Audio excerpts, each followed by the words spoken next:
Today I want to show you a guitar that is covered in real snake skin and has Piezo saddles on it. It can sound like an acoustic guitar. This guitar came to me because the electronic portion of this guitar wasn't functioning quite right. You get these switches in certain positions and you couldn't get the sound out of it. So I'll show you about that, but I want to get into the snake skin covering first. The snake skin was added to this guitar about 30 years ago and has held up pretty well. The front of this guitar is a two-piece book-matched snake skin.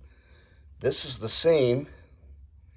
This looks like a seam, but that's just the pattern of the snake skin. The pick guard has been cleared away up here so that you can see more of the snake skin. There was a bead cut in it right here to do the front half and the second half. You can see this neck has the tilt adjustment in it. I believe this guitar came from the late 80s. The back of the guitar is covered with 3 pieces of snake skin, and the front of the headstock even has snake skin on it with a unique Fender snake emblem.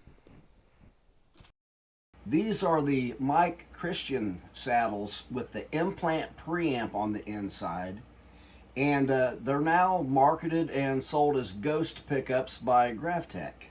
I removed all the screws from the pick guard, and to get this out you have to lift up here.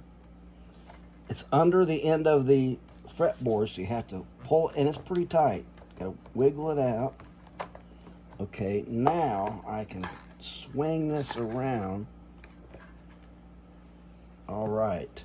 When I first opened up this guitar, I found very ragged wiring, bad solder joints. This wire was broken off. The battery, this is a battery box I've added. The battery was just hanging in here. It was covered in tape. And this was just covered in tape and loose in there. Now both of these have been double-sided taped. On the output jack, I found a cold solder joint where the wire just pulled right out. Now you can see this is solid copper wire, and there's not even any solder on it. I've replaced the solid wire with stranded and got this ready to be reinstalled. But before I do, we're going to test and make sure all these saddles for the acoustic side work. I've got a cord here.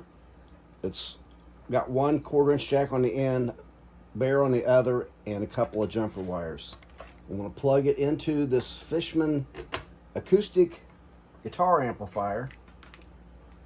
I'm going to hook the hot directly to the hot of the Piezos and the ground of the ground. We'll try it out.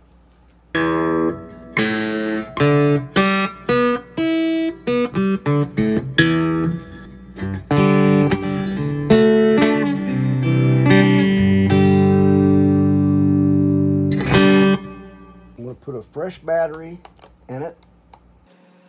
We're going to hook up this preamplifier to the Piezo saddles, and then by taking the battery ground and the ground wire, hooking it to the ground of the amplifier, that will now put the preamp into the circuit. Okay, I don't have the volume control in the circuit, but I have the preamp in the circuit and the battery.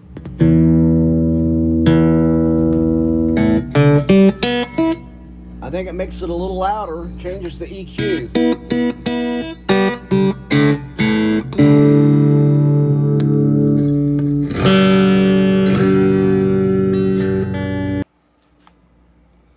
Reconnecting the rounds.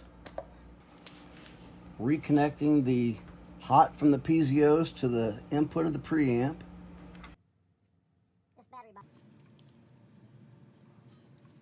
With this kind of jack that's totally enclosed, I could not tell what the pins were doing.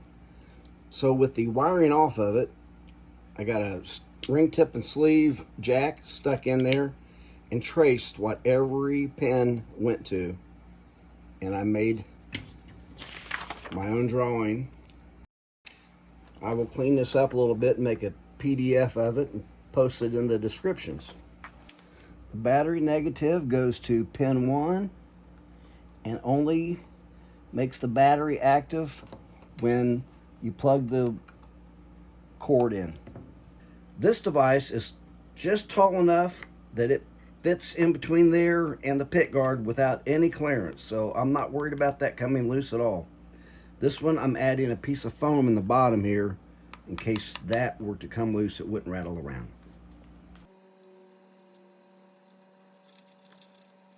The pick guard has been thinned right here for these wires to run underneath.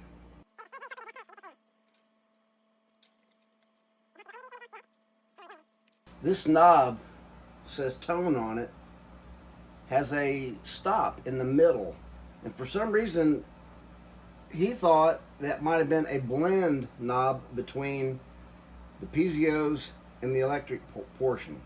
This knob that was mistakenly thought to be a blend knob turns out to be a what Fender called TBX, standing for treble bass expander tone knob. In the middle position, it's like having the tone control turned where it's not doing anything. So here in the middle, then you only got 1 through 5, and that's what knocks the high end off. The other end, going the other direction, is supposed to knock off some bass. To get the acoustic portion of this to work, you need this stereo plug. It's ring tip and sleeve on the one end. That's what plugs into the guitar.